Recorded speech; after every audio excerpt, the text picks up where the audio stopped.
Hey guys, welcome back to the channel. So today we're going to do an update on the LS swap, LS swapping the El Camino. So right now I'm actually heading over to my brother-in-law's house and we're going to do a little bit of update on what's been going on with it, what we've been working on, what we got accomplished, and what's still left to do. So we haven't put the motor in quite yet, but we're still working on getting the engine bay cleaned up. So we'll go ahead and show you the progress we've been making on this. All right, check it out.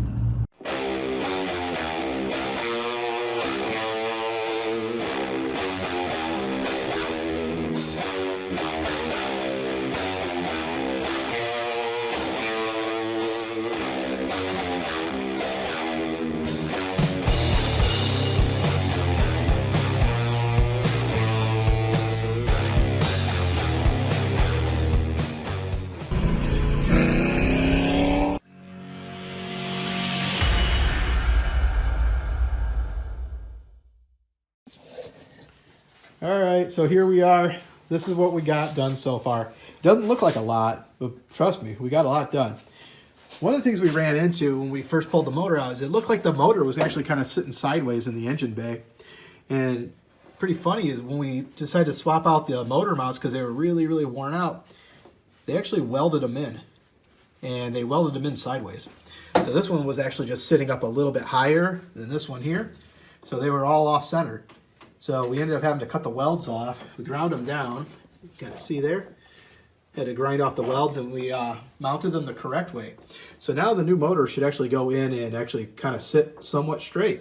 So it actually looked pretty decent. So if any of you guys done these SBCs to SBE conversions, you'll know that ICT Billet makes some really nice mount adapters that we're going to be using, where we're using the original clamshells. Now, anybody who's doing this, do note that you have to grind down part of that clamshell at the back there where the AC mount used to be. Well, where the AC mount is. But we're not running AC on this, and if we do, we have to run a, I believe it's a high mount on the driver's side. But we really don't need AC where we're at. Midwest doesn't get cold enough, or doesn't get hot enough for that, so not a big deal. Just keep in mind, you will have to grind out the back corner of that clamshell, or it will not fit. So a few other things we're working on. The torque converter is going to be a little bit smaller than the torque converter that came behind the 6 liters, which would be the 80E. So we do have to modify 3 of these holes. We're not using all 6 of them. We're just going to be using 3 of them because it is a 3-bolt torque converter. But we do need to move in these bolts here. This whole location actually has to be almost 1 full size in. So here, I'll just give you guys a shot of what it looks like. All right, so as you can see, take a look down here. You'll see if I can get this thing to line up right.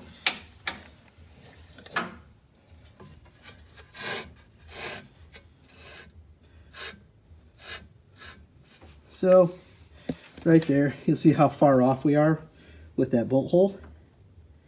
And you see it's almost 1 whole hole off. And you'll see we got the nice SFI approved flex plate there. So we're good for some major horsepower there. We do have to modify this one, and this one.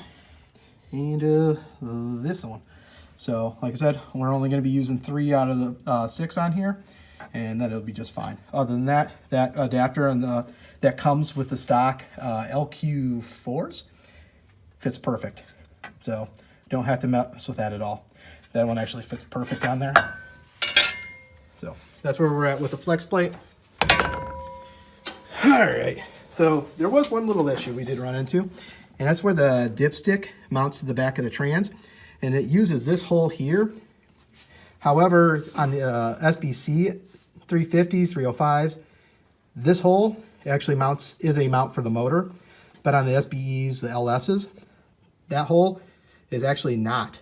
That's a blind hole. You cannot drill that out. That'll actually go right into the back of cylinder, is it 7?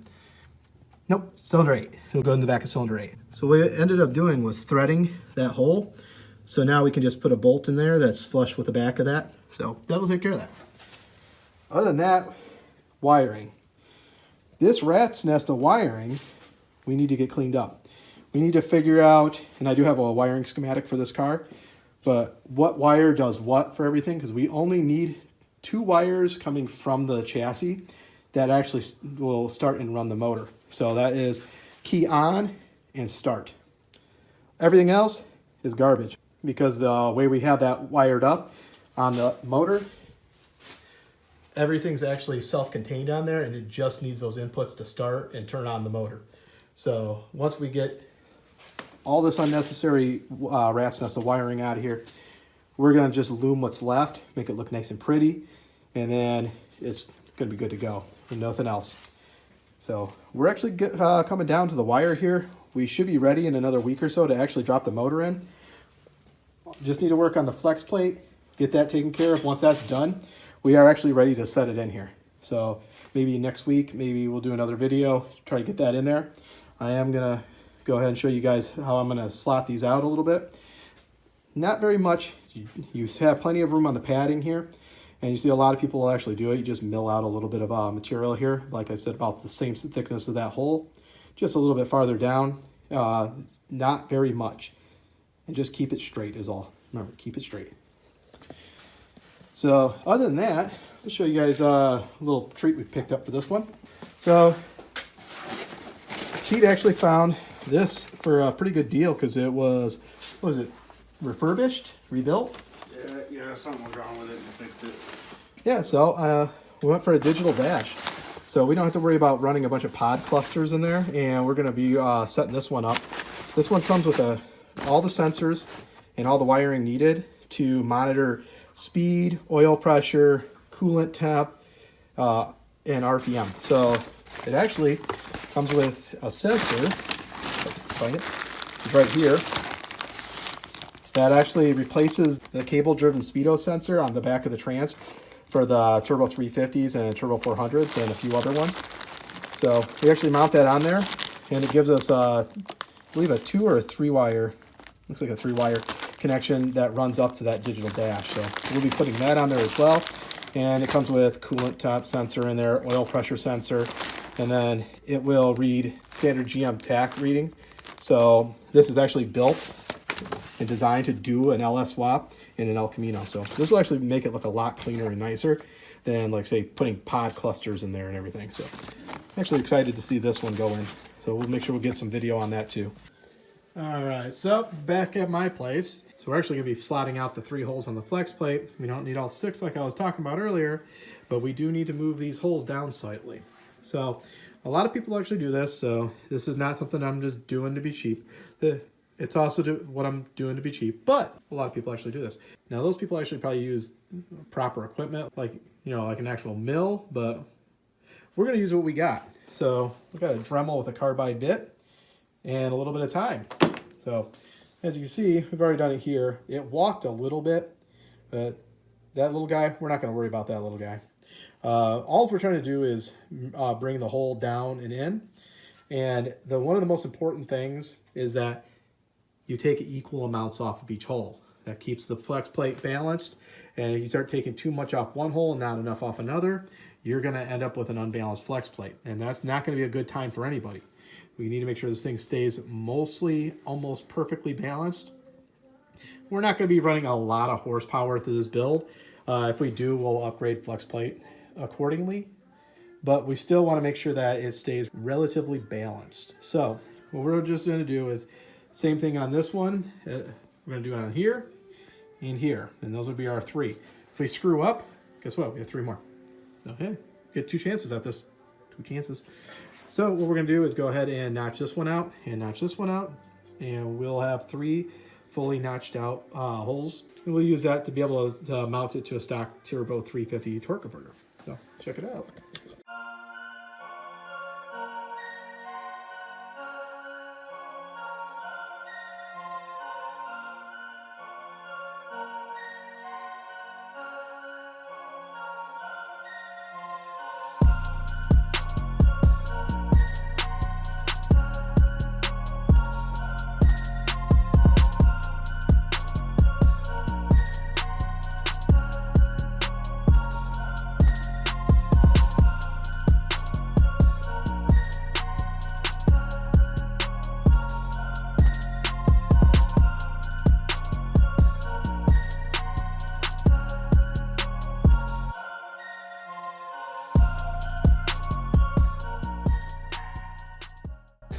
All right, so now we have another slotted one. This one looks a lot better than that one. It didn't walk out on that one like it did there. So now we have another slotted one, and we're just gonna go ahead and slot this one, and we're good to go.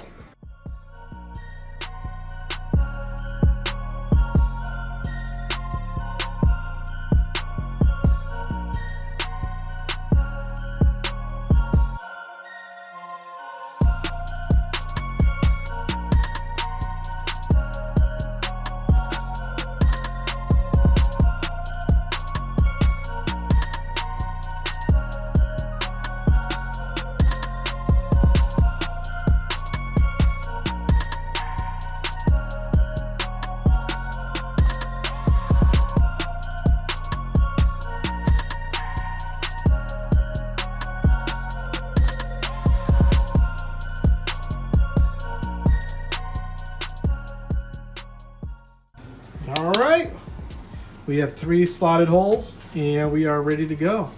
And it looks good, right? Yep, Guinness approves. It looks good. We'll be able to go ahead and use that.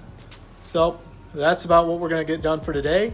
We're gonna go back tomorrow, try to fit this on, and then next weekend we're gonna try to go ahead and actually test fit the motor, and that'll be on the next week's episode. We'll try to get that motor test fitted, and hopefully, if everything goes well, it's getting bolted in for the last time. And then there's just a lot of little things that we're gonna have to do: tackle the fuel system, get the radiator put in, get the electric fans put on, and get those wired up, get all the wiring buttoned up. That's kind of looks like really messy right now. So just gotta take a lot of little time to do a lot of little things and get it buttoned up so it looks good. I mean, honestly, I could go over there in a day, throw everything in there, and get the car running. But we don't want it to look like crap. We want to take our time and make sure it looks good. And we want to get all the little things working on it to make sure that this is a nice solid build. That's going to be a really nice car for him to daily drive as much as possible, because in the end, that was the goal. Solid daily driver was something that he could hop in and do a nice, couple hour drive and rely on the car to be very nice and be able to handle it just fine. So that's what we want to work towards, and that's what we're going to do.